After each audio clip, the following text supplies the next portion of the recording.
Hey everybody, Nick Deckard here. Welcome back to my YouTube channel, and today we're going to talk about how exactly does a duplex work.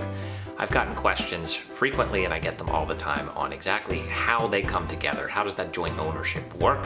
So let's dive right into that today and clear up some misconceptions. So a duplex is either a top and bottom 2-unit building or a side-by-side 2-unit building. We have more of the top and bottoms and the side-by-sides in Ocean City, so I may refer to top and bottom ownership just out of habit, but this does apply to both different setups. So for all intents and purposes, a duplex is just a 2-unit condo. So think of it like a big condo building with a condo association and all that other good stuff, but there's only 2 owners. It's you and your neighbor.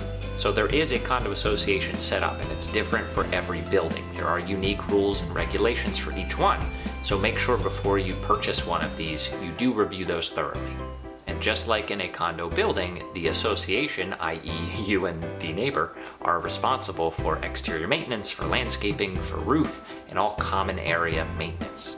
Now, unlike a condo complex, there is usually not a monthly fee or an HOA fee. Usually this is just a one-on-one relationship where for insurance bills, landscaping bills, you just have to have good communication, you split right down the middle, and everything gets taken care of. It's much less formal than a typical condo. Now, the biggest risk, in my personal opinion, is you usually don't know who you're getting into business with. You don't know who that upstairs or downstairs neighbor is going to be.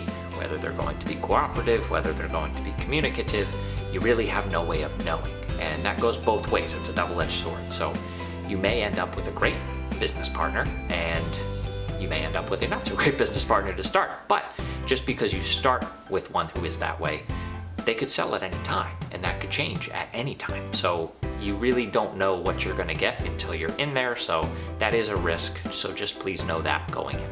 So if you need to have total control, right, over when you're gonna do power washing, when you're going to do X, Y, and Z, this may not be the best option for you. You're better suited for a single family home. But who is this for? Now, this has become the norm that a lot of people expect, whether they are buying or renting. They're so prevalent throughout the island that these duplexes are just kind of the standard now. And they are the standard because they have become so much more affordable than single family homes, but they are still more expensive typically than condos, and way more expensive than condo hotels. So this is for just about anybody, and it all depends on location more than anything else usually, how close you want or need to get to the beach. And if you can afford a single family, great. And if you can't, this is a great second option. Now, a couple things to watch out for and some misconceptions here.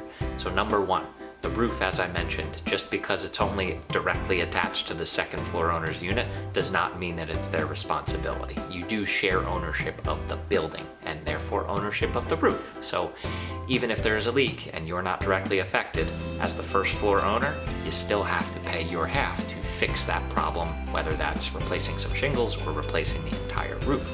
Another thing to watch out for is some of the older buildings do not have 2 water meters. They are jointly metered, and there is 1 water bill. So that's, again, one of those things where if you only want to pay for what you use and don't want to have a potential owner who's running up the water bill and you have to cover what you feel is more than your fair share, there actually is a solution. You don't have to avoid that building altogether. There is a way to install a diverter and a separate meter. You just have to contact a plumber to take care of that. So if you are considering a building, make sure that you know before you buy if it has 1 or 2 water meters, and if it only has 1, you should definitely look into getting that resolved.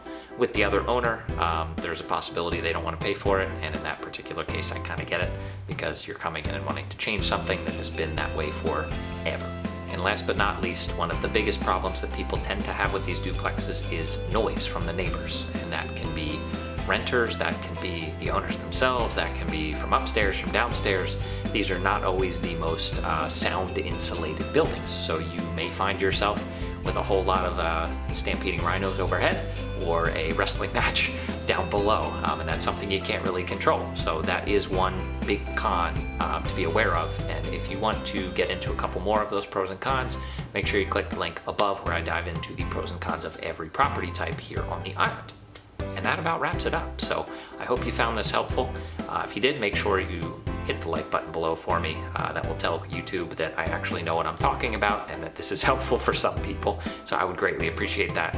And if you want to be first to know when I put out new content each and every Tuesday, make sure you hit subscribe as well and turn on the notification bell. If you have any questions, just drop them down in the comments or reach me directly, and my contact info is below in the description. I appreciate you coming by and spending your time learning about duplexes, and I will see you next week.